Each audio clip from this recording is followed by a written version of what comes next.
What intrigues me a lot about Buzzfeed, Buzzfeed, Buzzfeed. The gospel for teenage girls and content farm for the skeptic communities of 2016. Whether you love them or hate them, let's be honest, you probably hate them, you most certainly know that Buzzfeed started in 2006 as a simple digital new media outlet. A what? Words that mean absolutely nothing today. They were a relatively unremarkable company until 2011, when they made their now famous, or infamous depending on who you ask, listicles. Listicles, a portmanteau of lists and articles, is genius, where Buzzfeed would put all of their talent to use to come up with compelling listicles like 25 signs you drink too much wine. Really? Number 7. You know you're a wine drinker when using wine as an IV drip sounds perfectly fine to you. At their core, these listicles were low effort, inoffensive, and very bingeable. You could do one after another easily. But most importantly, they were cheap to make.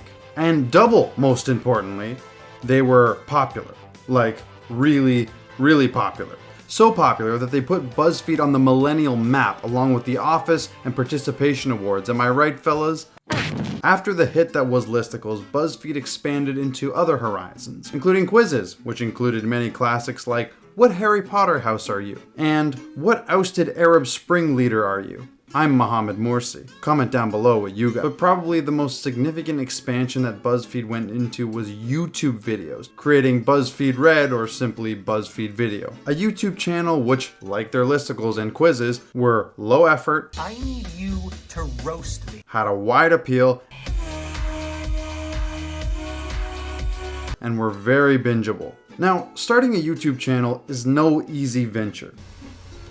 What's up, guys? But if they could utilize this formula that they put in their listicles and quizzes, it might be possible. The idea was to take the appeal they had to the younger generation through their website and turn that into videos aimed at the same demographic. And my God, did it work. Like Jesus, look at the views on some of these. Oh my God! These videos were incredibly inoffensive and were meant to cast a very wide net. You could show them to your grandmother or your edgy younger brother and they'd say, yeah, it was alright. Videos like $3 food versus $100 food. People who hate cats meet kittens. And if Disney princesses were real. Basically, stuff you'd watch once and completely forget about. And that's what Buzzfeed was. It was kind of the McDonald's of YouTube. Cheap, not great, but overall, inoffensive. When you get McDonald's, you know it's not gonna be amazing, but you know it's not gonna be terrible. It's gonna be McDonald's or Buzzfeed. That was until they started dipping their toes into some more risque content. Like people drinking their own urine. You what? Wait, no. More like BuzzFeed started getting political. Now, the website had discussed politics for quite a while, so it's not like politics wasn't in the company's brand. And in the end, there's nothing inherently wrong with getting political if you want to. But politics are divisive, and the video department was known for being lighthearted and inoffensive. No matter who you ask, they'll tell you Buzzfeed only contributed to the political ecosystem at a very, very shallow level. They began to pump out increasingly off-putting dog shit videos for no other purpose other than rage clicks, it seemed. When YouTube channels caught wind of this, it became easy pickings for easy views. Not only that, but people would see these and go to their other low-effort videos and talk about how bad they were. It was so easy to make content on Buzzfeed that literally anybody could do it. This one here is called BuzzFeed's Try Guys Are Low Testosterone Betas. Classic beta male. Okay, let's check it out. Sexual attractiveness is way more than just whether or not somebody's hot or not. What the hell's a Tinder sociologist? I don't like this chick already, but she isn't ugly. I'll give her that. Facial Oh my God, what a fucking Mamma mia!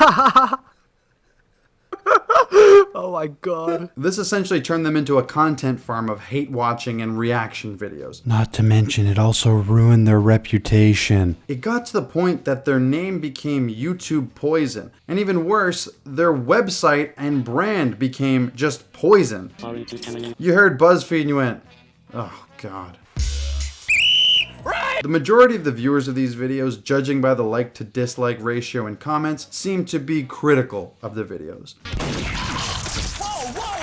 So instead of an audience, most of the people watching these videos were hate watching them. But here's the thing with hate watching. It can get you a ton of views. Like a ton of views. But it's short term. Unless you're constantly pissing people off, the views dry up. Because there's no loyalty to a hated channel unless they have some sort of core audience that comes for them specifically.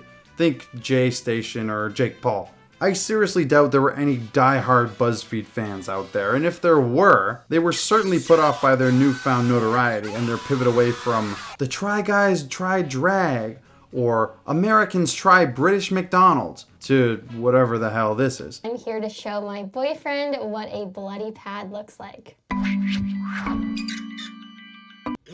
But before we continue the video, I have to thank the good people at Scentbird for sponsoring this video. Scentbird is a fragrance subscription service that gives you the opportunity to shop from over 600 perfume and cologne brands. Basically, what they'll do is send you a sample size of cologne to test it out to see if you like it or not. I use the term sample very loosely because the thing actually is supposed to last 30 days, so it's really a sample in name only. They got the big boys like Gucci, Prada, as well as some smaller ones like the Harmonist. Guys, just click the link down below and they'll hook you up with a quiz to figure out what scent is right for you. They'll give you a 30-day supply that you can try out before you commit to one scent. Think about this. Imagine being a sucker who pays 500 bones for a cologne or perfume that you'll end up not liking in a couple days. The scents that Scentbird sent me this month were Amour Leopard by Sanctuary, Cypress by Rag & Bone, and Eau de Cartier Concentré, ooh, EDT, by Cartier.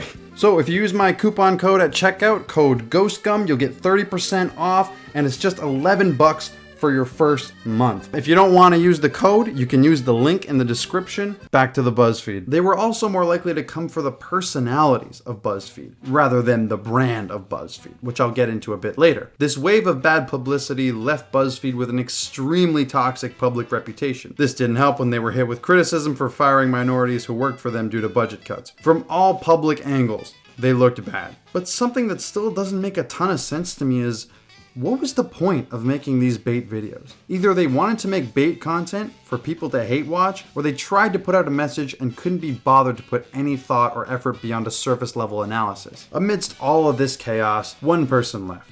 Then another. Then another. Then another. Let's play the brain. Then another. Drain. Then another.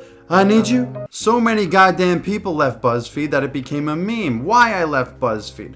Money. They'll tell you it's because of creative differences, but it was really because of money, probably. And these videos all banged. Damn. Making it very clear that Buzzfeed was having a brain drain. That's it, I'm getting out of here. Was this because of Buzzfeed's toxic reputation and hate watch viewers? Originally I thought so, but consider this. What were the core aspects of Buzzfeed's brand? It was cheap, low effort, had a wide appeal, and very bingeable. They also became heavily reliant on personalities to ensure people kept tuning in. Think the Try Guys, Chris Reinecker, and Safia Nygaard. A lot of these Buzzfeed employees had been making these McDonald's quality videos for quite a long time and were very well versed in how to make them. So why would they stay with a company that had a bad reputation, had been in a ton of controversies, and was on the downturn? Oh, also forgot to mention they were taking a cut of your money, when they could get paid way more for making solo content of the exact same vein in which they had complete creative control. Some of these people went off on their own and had massive successes. Safia Nygaard, for example, is pulling insane viewers. Others, they're alright. Buzzfeed went from getting double-digit millions of views on a good day to almost cracking 1 million on a good day, which is still good, but for a company that has writers, editors, actors, and producers they have to pay, it's not ideal. Also, the fact they have 20 million subs is a scary precedent. But all of this begs the question, can you have a brain drain if there was no brain to begin with? And that's where Buzzfeed sits today. They're just kind of existing on the online landscape. They don't seem to be growing or shrinking, just kind of in the middle, which is weird considering how popular they were a couple years ago. The brain drain is real, and it really affected Buzzfeed. When all their big personalities left, they had nothing there because they're a soulless husk of a corporation. When you look at a YouTube channel, any YouTube channel that you like, there's a personality there. There's someone you connect with. With something like Buzzfeed, it's like you could put anybody in front of this camera and the videos would be the same quality. It's only when people started developing a relationship or parasocial relationship with the people who were making these videos, that's when Buzzfeed was at its best. And when all those people left, they had nothing. Nothing! So what I'm saying is, if anybody at Buzzfeed is watching, please make a day in the life of a Wall Street yuppie. I will be very happy. Hello everyone, thank you for making it to the end of the video. Just wanted to give a brief shout out to all my patrons. You guys are the best, you keep this channel alive. Also wanted to shout out Scentbird. Again, if you're interested in Scentbird at all, use the link in the description. It's a great service and I just want to say thank you to them for sponsoring this video. I know I say this in like every other video, but sorry this was out so late. The next one's not going to be as late, it's not going to take as long, I promise. So thanks for sticking around. Peace.